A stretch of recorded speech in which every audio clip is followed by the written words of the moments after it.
تو یہ مادہ تو اللہ نے رکھا ہے، لیکن میں نے عرض کیا تھا کہ جو اللہ تعالیٰ نے فطری طور پر جو تقاضے انسان کی طبیعت میں رکھے ہیں، اللہ اس کو پورا کرنے کے جائز راستے بھی مقرر فرماتا ہے۔ میں نے عرض کیا تھا کہ ہمارا دین یہ دین فطرت ہے۔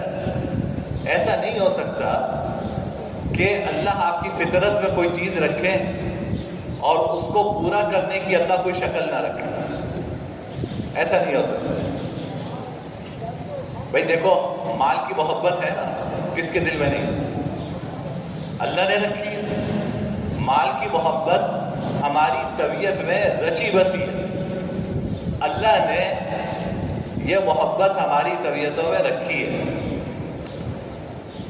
تو اللہ تعالیٰ نے یہ محبت ہماری طبیعتوں میں رکھ کر ہمیں کوئی جنگلوں میں نکل جانے کا حکم تو نہیں دیا، یعنی مال کی محبت رکھی اور پھر ہمیں یہ حکم دے دیا جاتا کہ پیسوں کی طرف آنکھ اٹھا کے بھی نہ دیکھو اور تم جنگلوں بیابان میں چلے جاؤ، نہ تمہیں کھانے کی اجازت ہے، نہ پینے کی اجازت ہے، نہ پہننے کی اجازت ہے، یہ مال وال یہ سب لعنت ہے۔ ایسا تو نہیں کیا۔ مال کی محبت رکھی تو اس کے کمانے کے جائز راستے بھی بتائے۔ مال کی محبت ہماری طبیعتوں میں رکھی تو اس کے کمانے کے جائز راستے بھی بیان فرمائے اور اس کے خرچ کرنے کے بھی جائز راستے بیان فرمائے کہ بھائی کمانا چاہو تو اس طرح کما سکتے ہو، خرچ کرو تو ان باتوں کا خیال کرو۔ بس یہ دو پابندیاں لگائی ہیں کہ کمانا کیسے ہے اور خرچ کیسے کرنا ہے، آپ کو مال کمانے سے نہیں روکا۔ تو یہ اللہ رب العزت کا اتنا احسان ہے کہ اللہ ہماری فطرت میں، ہماری طبیعت میں جو تقاضے رکھتے ہیں، اللہ اس کو پورا کرنے کے جائز راستے بھی رکھتے ہیں۔ اس کے تقاضوں پہ پابندیاں نہیں لگاتے اللہ تعالیٰ۔ اب جنسی خواہش، جنس مخالف کی طرف میلان، اللہ نے یہ انسانوں کی طبیعتوں میں رکھا ہے۔ تو ہمیں عیسائیت کی طرح یہی ہمیں تعلیم ہے کہ تم جو ہے وہ رہبانیت اختیار کرو، بلکہ اس جنسی خواہش کی تسکین کے لیے اللہ نے نکاح کا راستہ رکھا کہ بھائی ہم نے تمہاری طبیعت کے اندر یہ میلان رکھا ہے، اس کو جائز طریقے سے نکاح کے ذریعے پورا کر سکتے ہو۔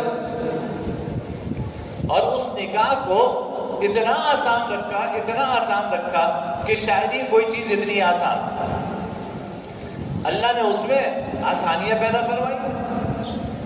یہ تو ہم نے اپنے معاشرے کی رسم و رواج میں مبتلا ہو کر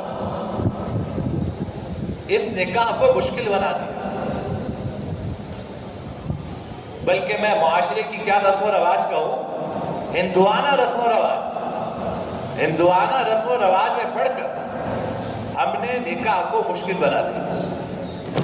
ورنہ شریعت نے تو آسان رکھا ہے، بھائی میاں بیوی دو گواہوں کی موجودگی میں ایجاب و قبول کرے نکاح ہو جاتا،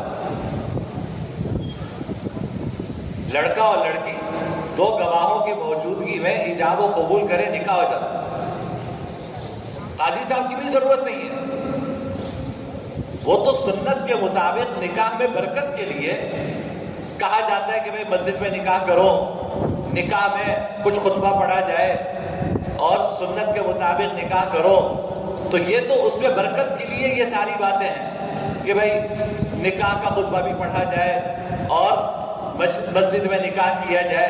ورنہ شرعی نقطہ نظر سے اگر آپ دو اور دو چار کی طرح بات کریں تو میاں بیوی، لڑکا لڑکی دو گواہوں کی موجودگی میں ایجاب و قبول کر لیں، وہ آفر کرے، وہ ایکسیپٹنس کرے، نکاح ہو گیا۔ ہمارے یہاں کوئی آپ عیسائیوں کیا دیکھیں، ان کو کلیسا میں اچھے خاصے پیسے دینے پڑتے ہیں اپنے نکاح کے لیے، اچھی خاصے پیسے دینے پڑتے ہیں اس پادری کو، اور اس کے بعد جا کے پتہ نہیں کیا کیا رسومات ہیں اور پھر جا کے نکاح ہوتا۔ ہماری شریعت نے تو نکاح کو آسان رکھا۔ حضرات صحابہ کرام رضوان اللہ تعالی علیہم اجمعین، ان میں غربا بھی تھے، ان میں اغنیا بھی تھے، لیکن ان میں سے جو اغنیا تھے ان کا بھی نکاح اتنی سادگی سے ہوتا تھا کہ حضور تک کو معلوم نہیں ہوتا تھا کہ انہوں نے نکاح کر لیا۔ حضرت عبد الرحمن بن عوف عشرہ مبشرہ میں سے ہیں، یعنی ان 10 صحابہ میں سے ہیں جن کو حضور نے دنیا میں جنت کی بشارت عطا فرمائی، اور ان کا شمار اغنیائے صحابہ میں ہوتا ہے۔ اللہ نے خوب مال و دولت عطا فرمائی تھی ان کو۔ انہوں نے نکاح کیا، حضور کو نہیں پتہ چلا۔